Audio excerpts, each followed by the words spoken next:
Finally 24 কোটি টাকার কিছু ভ্যালু কলকাতা রিটার্ন পেলো, কে কে আর পেলো ফেরত। কালকে ভেঙ্কটেশ আইয়ার রান করেছে, 60 রান করেছে, ভালো খেলেছে। শুধু রানটাই করেনি, খুব সুন্দর খেলেছে, একদম জায়গা মতো তার যে পারফরমেন্সটা দরকার ছিল, তার যে রোলটা ছিল প্রপারলি প্লে করেছে। কলকাতার 4জন ব্যাটসম্যান খুব ভালো খেলেছে, তার জন্য তাদের রানটা 200-র কাছে চলে গেছে। আউট বেশি হতো, লাস্টে 3টে বল ডট হয়ে গেছে। তো একদম পারফেক্ট রানটা করেছিল। আর উল্টো দিকে হায়দ্রাবাদ, আমি আগেও অনেকবার বলেছি, আজকে আবারও সেম কথা, তাদের স্ট্র্যাটেজি টোটালি ভুল স্ট্র্যাটেজি। ওই 300 কোনো একটা ম্যাচে 300 করে দেব এই জন্য প্রত্যেক ম্যাচে ট্রাই করা বেকার। আরে ঠিক আছে, যদি ফার্স্ট ব্যাটিং হয় সেখানে না ট্রাই করলো, ঠিক আছে। সেকেন্ড ব্যাটিং, রান 200, টার্গেট 300 তৈরি তো করতে পারবে না। তা 200 অনুযায়ী ঠিক মতো সেভাবে খেলা উচিত।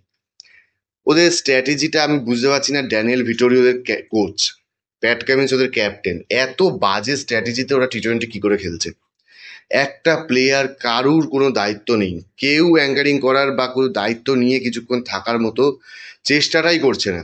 সবাই আসছে শুধুই মারতে, আর তার ফলাফল দেখা যাচ্ছে, তারা অলডাউন হয়ে যাচ্ছে। এনি কটা ম্যাচে হলো অলডাউন, অলডাউন হয়ে যাচ্ছে, পুরো 20টা ওভার খেলতে অবধি পারছে না। যেদিনকে খেলতে পারবে সেদিনকে রান করবে, এটা দিয়ে কি টুর্নামেন্ট জিততে পারবে? তার লিগ স্টেজ থেকে ফুটে যাবে এইরকম ভাবে যদি চলতে থাকে। এখনো অনেক, সবে মাত্র 4টে-5টায় ম্যাচ হয়েছে, এখনো টাইম আছে। এখনো যদি তারা নিজের স্ট্র্যাটেজি একটু চেঞ্জ না করে, কার কোনো প্লেয়ারকে সেই জায়গাটা না ধরতে দেয়, বা সেই রকম কোনো অর্ডার না আসে, তাহলে কিন্তু তাদের এই টুর্নামেন্টে টিকে থাকা মুশকিল আছে। তাদের বোলিং ইউনিটও খুব একটা কাজে দিচ্ছে না। প্যাট কামিন্সের মতো লিড বোলার থাকতে তাদের বোলিং ইউনিটের এরকম ধরাশায়ী অবস্থা হয়ে যাচ্ছে, যে কোনো টিম এসে তাদেরকে পিটিয়ে দিচ্ছে।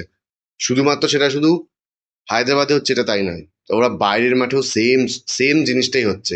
ওদের এটা বোঝা উচিত, হায়দ্রাবাদের মাঠটা আর বাইরের সমস্ত মাঠ সেগুলো আলাদা। বিশেষ করে চেপক, লখনৌ, এইসব মাঠগুলো একটু অন্যরকম হয়, সেখানে স্ট্র্যাটেজিটা অন্য হয়। এটা আমি বলছি, ওরা এত বড় বড় প্লেয়ার, ওরা কেন বুঝছে না আমি জানি না। যার কিন্তু পরিণতি তাদের খুব বাজে হচ্ছে। আগের বছর ফাইনালে পৌঁছে গেছিল ঠিকই, কিন্তু এবছর আমার মনে হচ্ছে না তারা প্লে অফেও যেতে পারবে। যেরকম ভাবে তারা খেলছে, তাদের খেলার স্ট্র্যাটেজি এখনো পাল্টানো উচিত। অন্যদিকে কলকাতা কিন্তু খুব ভালো খেলেছে, ব্যালেন্স খেলেছে, বলিং ইউনিট, ব্যাটিং ইউনিট, সব দিক থেকে। মানে মোমেন্টাম কোনো একদম ওই ব্রিসবানের মতো কথা, মোমেন্টাম ওরা সময় ওরা নিয়ে নিয়েছিল, আমাদের সময় আমরা দিয়ে দিয়েছিলাম, এরকম ব্যাপার। হায়দ্রাবাদের সঙ্গে সেটাই হয়েছে। কোনো জায়গায় ওরা কোনো ম্যাচে ওদের থেকে এগোতেই পারেনি, সব জায়গাতে কলকাতা ডমিনেট করে গেছে, ফার্স্ট টু লাস্ট। দুর্দান্ত খেলেছে, প্রত্যেক কটা প্লেয়ার খুব ভালো খেলেছে, 4জন ব্যাটসম্যান অসাধারণ পারফরমেন্স দিয়ে গেছে। এই রকম পারফরমেন্স দিলে তবেই টিম দাঁড়ায়, তবেই টিমের পারফরমেন্স ভালো হয়, রেজাল্টটা পজিটিভ আসে।